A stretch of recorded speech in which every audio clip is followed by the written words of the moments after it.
Assalamualaikum warahmatullahi wabarakatuh. Perkenalkan kami dari kelompok 1. Izinkan kami untuk menyampaikan materi mengenai motivasi, kepuasan, dan kinerja. Kelompok 1 terdiri dari anggota kelompok yaitu Arta Ditya Kosasi NPM 02, Roy Intan Grecia Irani Simanulang NPM 004, Rawati Alok Rahayu NPM 008, Rifa Ditya Maharani 010, dan Afifa Rizky Pratiwi NPM 014. Berikut materi dari kelompok 1 mengenai motivasi, kepuasan, dan kinerja.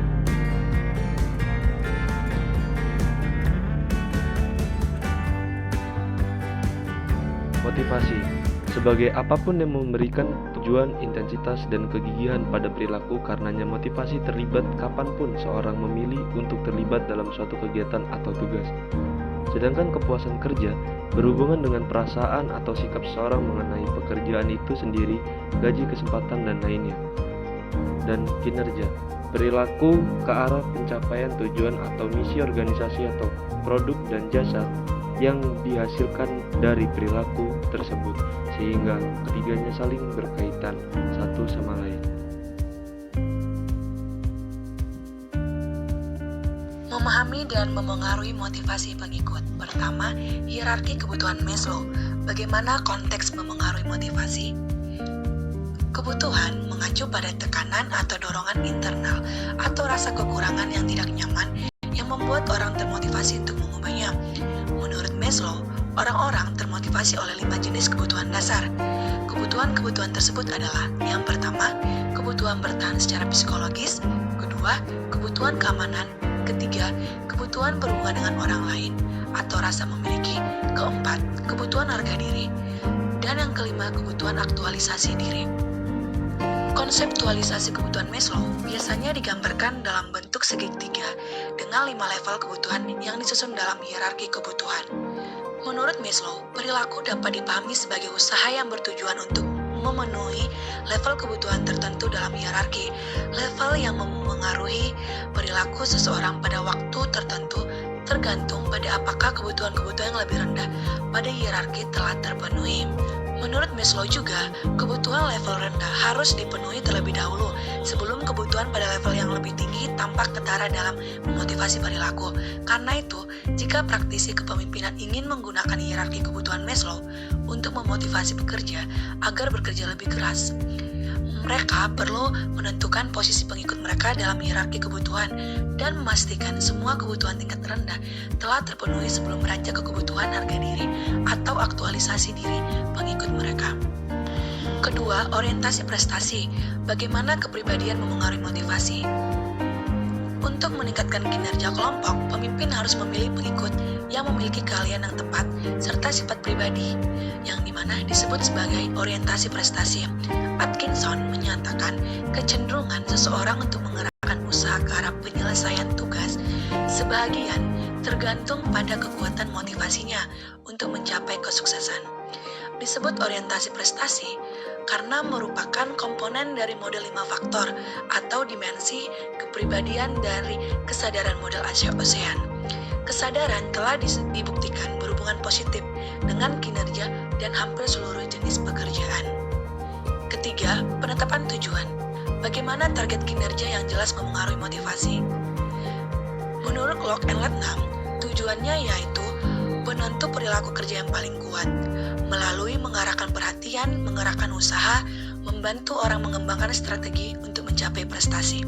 Terdapat 2 aspek dalam penetapan tujuan, yaitu yang pertama, tujuan dapat ditetapkan untuk aspek kinerja apapun, baik untuk mengurangi biaya, meningkatkan kualitas produk dan jasa, meningkatkan jumlah pemilih dalam pemilihan umum, atau memenangkan kejuaraan liga. Kedua, menentukan apa tujuan harus ditetapkan untuk mencapai sedikit dilemanya bagi para pemimpin. Hasil penelitian menunjukkan bahwa cara yang paling efektif bagi pemimpin untuk memotivasi pengikutnya adalah dengan menetapkan tujuan yang agak sulit, kemudian memberikan pengakuan terhadap langkah-langkah kecil menuju pencapaian tujuan. Keempat, pendekatan operasional. Bagaimana imbalan dan hukuman memengaruhi motivasi? Cara yang populer untuk mengubah arah, intensitas, dan kegigihan perilaku adalah melalui imbalan dan hukuman. Imbalan adalah konsekuensi yang meningkatkan kemungkinan perilaku tertentu diulangi, sedangkan hukuman adalah pemberian stimulus negatif atau penarikan sesuatu yang diinginkan yang akan mengurangi kemungkinan perilaku tertentu diulangi. Serta yang terakhir adalah pemberdayaan, bagaimana kebebasan mengambil keputusan memengaruhi motivasi. Dalam hal ini, pemberdayaan lebih merupakan pendekatan dari bawah ke atas atau bottom up yang berfokus pada pengambilan risiko dengan cerdas, pertumbuhan, perubahan, kepercayaan, dan kepemilikan. Pengikut bertindak sebagai wira swastawan atau entrepreneur dan pemilik yang mempertanyakan aturan-aturan serta membuat keputusan secara cerdas. Terdapat langkah dalam menggunakan prinsip-prinsip instrumental dengan tepat untuk meningkatkan motivasi dan kinerja pengikut. Dalam hal ini terdapat 6 langkah, yaitu yang pertama, praktisi kepemimpinan perlu merinci dengan jelas jenis perilaku yang penting. Ini berarti pemimpin perlu merinci yang mereka ingin lakukan, seberapa sering mereka harus melakukannya, dan tingkat kinerja yang diharapkan. Kedua, praktisi kepemimpinan perlu menentukan apakah perilaku-perilaku tersebut saat ini diberi hukuman, imbalan, atau diabaikan, di mana terkadang pengikut diberi imbalan untuk perilaku yang hendak dihapuskan oleh pemimpin dan diberikan hukuman untuk perilaku yang hendak dihentikan oleh pemimpin. Ketiga, praktisi kepemimpinan perlu mencari tahu yang dianggap sebagai imbalan dan hukuman oleh pengikut. Dalam hal ini, pemimpin tidak boleh membuat kesalahan dengan mengasumsikan semua pengikut akan memiliki tanggapan yang sama tentang imbalan atau hukuman. Keempat, praktisi kepemimpinan perlu berhati-hati agar tidak menciptakan persepsi ketidakadilan saat memberikan imbalan individual. Karena pemimpin dapat mengurangi ketidakadilan dengan bersikap jelas dan konsisten dalam memberikan imbalan dan hukuman. Kelima, praktisi kepemimpinan sebaiknya tidak membatasi dirinya kepada mereka dalam hal pemberian imbalan dan hukuman yang resmi. Karena pemimpin dapat memunculkan serangkaian bentuk imbalan dan hukuman yang efektif dan tidak mahal, serta tidak melanggar norma atau kebijakan organisasi. Serta yang terakhir yaitu praktisi kepemimpinan perlu memberikan imbalan dan hukuman secara kontinu kapanpun yang memungkinkan. Seorang pemimpin harus memberikan imbalan tersebut.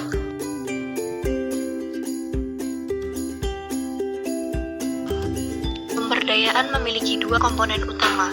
Yang pertama, bagi pemimpin untuk benar-benar dapat memberdayakan pekerja, mereka harus mendelegasikan kepemimpinan dan pengambilan keputusan pada level serendah mungkin.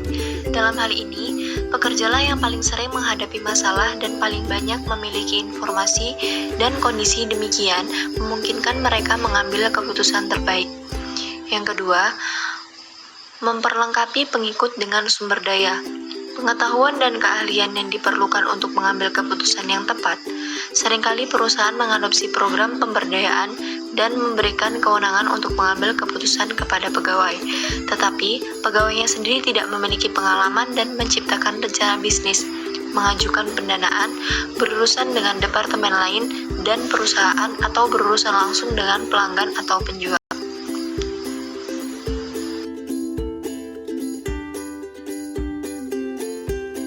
Budaya pujian. Generasi yang memasuki lapangan kerja masa kini menerima lebih banyak dukungan selama beranjak dewasa dibandingkan generasi sebelumnya. Saat masih kecil, mereka menerima buayan positif dalam bentuk hadiah, pita, plakat, dan sertifikat hanya untuk berpartisipasi dalam lomba lari dan kegiatan-kegiatan di sekolah. Salah satu dampaknya adalah orang-orang yang kini memasuki angkatan kerja lebih cenderung menjadi pecandu pujian yang narsistik, yang egosentris dibandingkan atasan mereka, karena dukungan positif konstan yang mereka terima saat beranjak dewasa.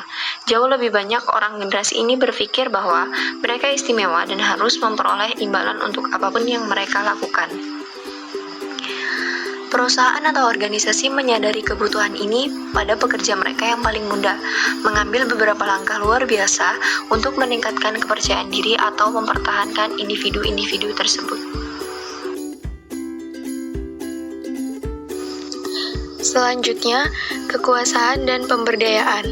Menurut Kantor, Ketakberdayaan atau powerlessness juga bersifat merusak.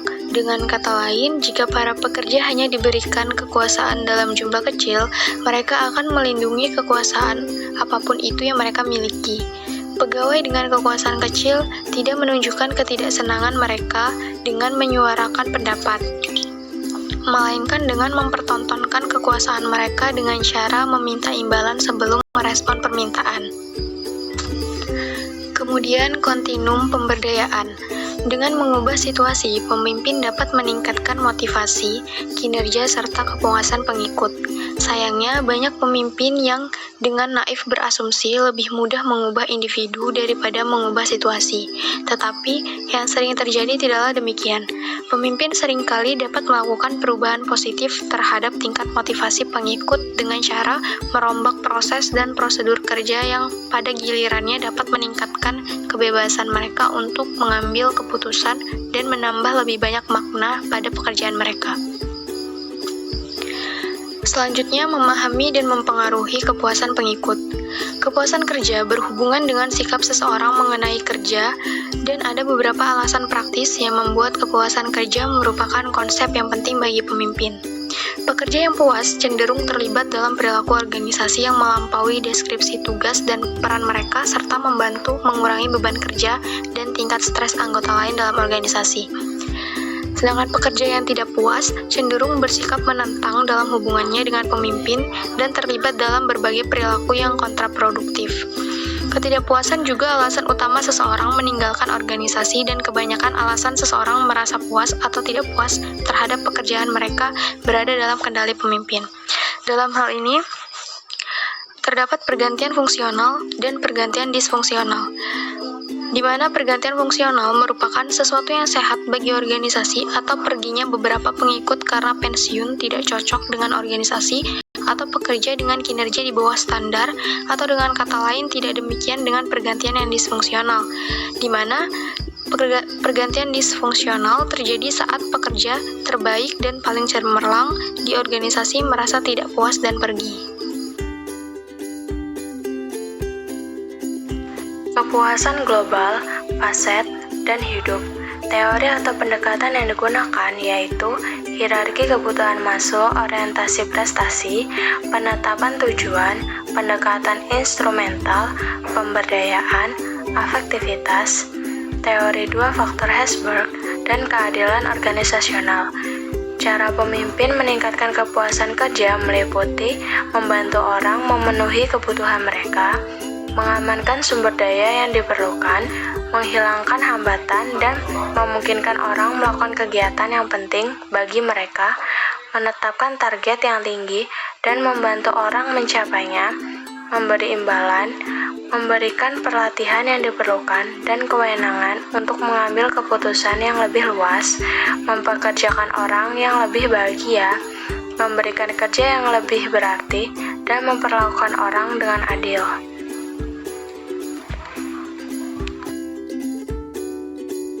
Teori afektivitas. Afektivitas mengacu pada kecenderungan seseorang untuk bereaksi terhadap rangsangan dalam sikap emosi yang konsisten. Orang-orang dengan kecenderungan afektivitas negatif secara konsisten bereaksi terhadap perubahan, peristiwa, atau situasi dalam sikap negatif. Dan begitu juga sebaliknya dengan kecenderungan positif. Orang-orang dengan kecenderungan afektif positif cenderung melihat gelasnya setengah penuh, sedangkan afektivitas negatif maka melihat gelasnya setengah kosong. Temuan ini menunjukkan bahwa kepemimpinan tidak membawa banyak pengaruh terhadap tingkat kepuasan kerja seseorang jika kecenderungan afektif positif maupun negatif, dan sikap yang diambil pemimpin yaitu seleksi pegawai yang baik. Teori dua faktor Hesburgh. Hesburgh menamai faktor-faktor yang menghasilkan kepuasan sebagai motivator dan faktor-faktor yang menghasilkan ketidakpuasan sebagai faktor hygiene. Faktor hygiene meliputi pengawasan, kondisi kerja, rekan kerja, gaji, kebijakan atau prosedur, dan jaminan kerja. Sedangkan faktor motivator yaitu prestasi, pengakuan, kerja itu sendiri, tanggung jawab, dan kemajuan dan pertumbuhan. Sebesar apapun usaha pemimpin memperbaiki kondisi kerja, gaji, atau kebijakan cuti sakit, pengikut tidak akan mengarahkan usaha atau mencoba lebih gigih karena mungkin kondisi kerja yang buruk. Kunci untuk meningkatkan tingkat kepuasan menurut dua faktor ini yaitu dengan memenuhi faktor hygiene dan memaksimalkan motivator. Teori keadilan organisasional. Keadilan organisasional adalah pendekatan kognitif yang didasarkan pada premis bahwa orang-orang yang diperlakukan secara tidak adil menjadi kurang produktif, kurang puas, dan kurang berkomitmen pada organisasi mereka. Lebih jauh, orang-orang ini juga cenderung memulai tindakan kelompok dan terlibat dalam berbagai perilaku kerja yang kontraproduktif. Menurut Trevino, keadilan organisasional terdiri dari 3 komponen yang berhubungan. Yang pertama, keadilan interaksional, mencerminkan sejauh mana orang-orang diberikan informasi mengenai berbagai prosedur imbalan dan diperlakukan dengan hormat. Yang kedua, keadilan distributif, mengenai perspektif pengikut terhadap apakah level imbalan atau hukuman sebanding dengan kinerja atau kesalahan seseorang. Dan yang ketiga yaitu perspektif mengenai keadilan prosedural, melibatkan proses ketika imbalan atau hukuman diberikan. Penelitian telah menunjukkan berbagai komponen dari keadilan organisasional ini berhubungan dengan kepuasan atas pimpinan, gaji, promosi, pekerjaan itu sendiri, perilaku warga organisasi, dan perilaku kerja kontraproduktif atau saat dianggap terjadi ketidakadilan. Lalu, apa yang harus dilakukan pemimpin untuk meningkatkan kepuasan pengikut dan mengurangi pengunduran diri dengan menggunakan teori keadilan organisasional? Pemimpin yang ingin meningkatkan kepuasan kerja menggunakan pendekatan ini perlu mengubah sistem imbalan dan hukuman jika ia ingin memperbaiki tingkat kepuasan kerja dengan menggunakan teori keadilan sosial, keadilan organisasional.